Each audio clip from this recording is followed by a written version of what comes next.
Assumptions are dangerous. Nehru's assumption that China would not confront Indian troops and would passively retreat, caused Nehru to pursue a very assertive forward policy of thrusting troops and border patrols into and sometimes even beyond disputed frontier areas. His assumptions and resulting policy eventually brought retaliation from China. Assumptions are still dangerous. Hypotheses about one's enemy must be validated by accurate intelligence. Ignoring the advice of senior, experienced army officers was disastrous for India. Many officers had warned Nehru that India was poorly prepared for war with China. They were relieved or replaced, their advice ignored. Leaders may believe what they want to believe, but foolishly discounting the counsel of experts may lead them to disaster. Intelligence and appropriate interpretation of intelligence is vital.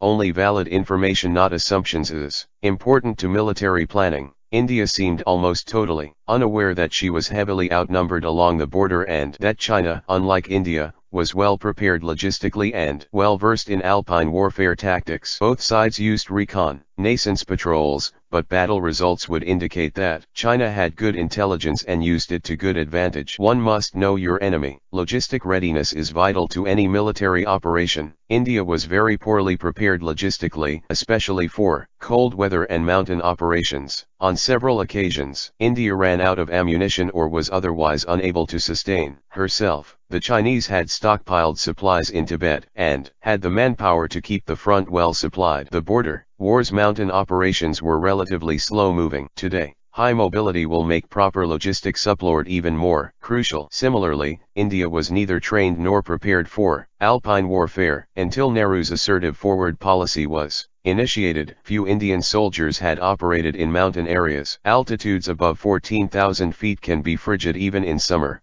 In October and November, many Indian soldiers had only summer uniforms and jackets to warm them. Many Indians died not from combat but from exposure. Today's military forces must be prepared for operations in any locale or climate, from hot, arid deserts to frozen mountain slopes. Generalship, leadership, command, and control are always important. Even though defeated in Aksai, the Indian forces in Western Command always deemed well organized and led, but in NEFA, there was often confusion. Numerous command changes resulted in disorganization and poor combat readiness. Poor communications and control resulted in troop movements, which were totally inappropriate, such as sending out forces to positions which had already been overrun. General Call often ignored or disputed the advice of his junior generals. Further, he was often indecisive, changing orders minutes after they had been issued. Immediately after the ceasefire, General Call was relieved. Days later,